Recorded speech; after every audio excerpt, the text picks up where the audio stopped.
first question asks us about the efficiency of using cyclopropane as a grilling fuel rather than propane. They both have 3 carbons, so it's not about the number of carbons in the chain. The difference between these two is one is a cyclic ring and the other is acyclic. Cyclopropane as a cyclic molecule is very highly strained. Each carbon is sp3 hybridized, so it wants to have 109-degree bond angles, but by being locked into a triangle shape, each bond angle is locked into being 60 degrees. That is too strained for a regular sp3 hybridized carbon. There is lots of angle strain in this molecule.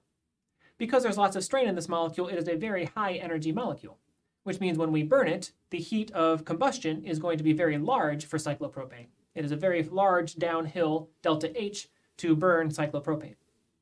Because we get more delta H, more heat per CH2 group in cyclopropane than we do with propane, cyclopropane as a small cyclic strained ring, yes, will more efficiently grill our food versus propane.